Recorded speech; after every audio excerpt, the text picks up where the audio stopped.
Welcome to the Get Published podcast, sponsored by Brodie Consulting Group. To get more information about our coaching, publishing, executive ghostwriting, and podcast production services, go to getpublishedpodcast.com. Hello, I am Paul Brodie, and thank you for joining us for another episode of the Get Published podcast, where we help authors get published with a proven system that works. And today, we're being joined by Reed Goossens, author of 10,000 Miles to the American Dream. Reed, welcome to the show. Thank you so much for having me. Well, we are thrilled to have you. Are you ready to begin? Let's do it. All right. Question number one. What is the one piece of advice that you would give to a first-time author who is currently writing their book? Piece of advice I would give is try and document everything you can over an extended period of time. So if you can do that via blogs, or you can do it, repurposing existing content that you have created in the past, that may help you with the writer's block you get in the beginning in order to get the ball rolling. So I took one of my books, my earlier book that I published, I actually took all the best episodes from my podcast, transcribed it into some words, and that helped me create the foundation for the book, and then got some help with some ghostwriting as well. So yeah. And what do you feel is the hardest part about getting published? I think the hardest part is just getting started, right? Knowing that you have content that people want to consume, and knowing that you have a story that people want to listen to, I think is really, really important.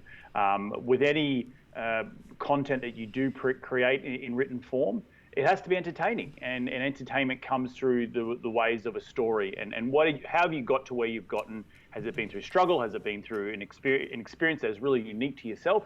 And making sure you're tapping into that, and making sure the book is interwoven with that story throughout, whatever the content may be. So yeah.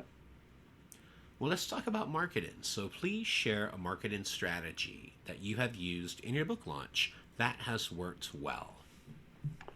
I think a marketing strategy for me was priming the pumps, making sure that everyone and their dog knew, that at least in my sphere, knew about the book and that it was coming. And so it was really important for a lot of email blasts, a lot of cold calling, a lot of texting friends, a lot of things that can, getting eyes onto the book when we do launch in order to try and get that number one spot.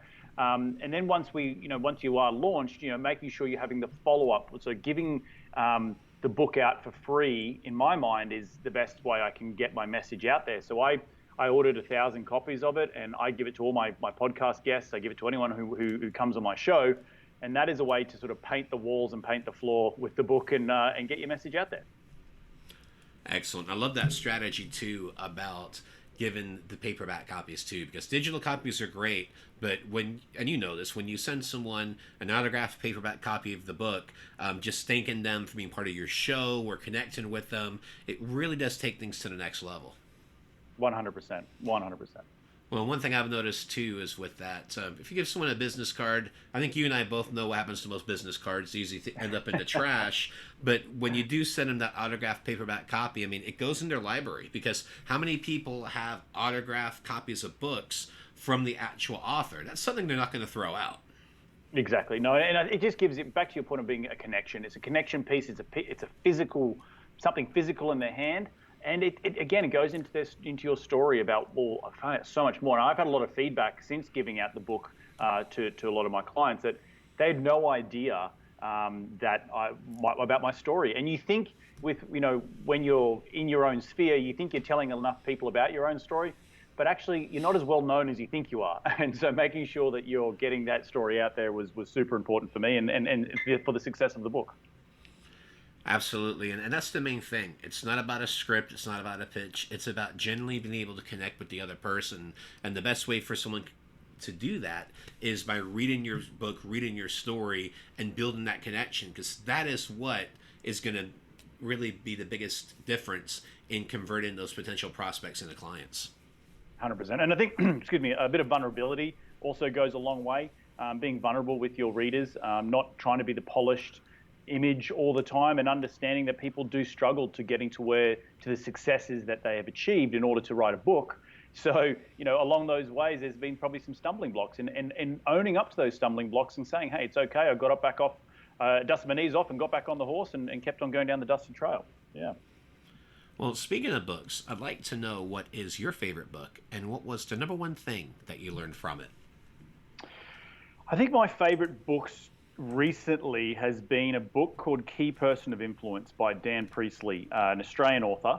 And it really went into understanding the value of that story that I've just been talking a lot about, but also creating digital assets and the power of having digital assets like a podcast, like a book, like a blog, like a newsletter that people can consume when you're sleeping, and getting that, that message out there and using platforms like iTunes, like Amazon, like Kindle, all those different platforms out there to get your story to the millions of listeners and consumers is really, really powerful to increase that KPI, the key person of influence status. So that's probably the biggest thing I've taken away from that book, and probably the most influential in probably the last 3 to 5 years. Tell us the title of the book again and the author, please. That's a great point. Key Person of Influence, so KPI, and Dan Priestley. So DanPriestley, I think, like Priestley.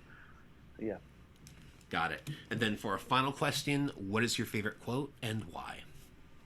My favorite quote's from my old man, my dad, and the favorite quote would be, "A fool and the money are easily parted." And I'm in the world of real estate investing. I'm in the world of understanding finances. So when it comes to money and you're investing, don't be a fool. Be educated and understand what you're doing with your money in order to create long-term wealth. Because so many people try and jump in the deep end and act a fool without being properly educated before taking massive amounts of action. Well, Reed, I want to thank you for being a guest on the show. What is the best way for people to find you online? Best way is just to go to my website. It's reedgoossens.com. That's ReedGoossens. There's copies of my books up there, my podcast, and you reach out if you want to say g'day. And if anyone's coming through LA and they want to meet for a drink or a beer, just shoot me an email at info@reedgoossens.com. More than happy to meet up and talk shop. Reed, thank you once again for being on the show, and I wish you all the best in your author journey ahead. Thanks a lot. Thanks again for joining us today. To learn more about how to get your book published with a proven system that works, grab a free copy of my book at getpublishedpodcast.com.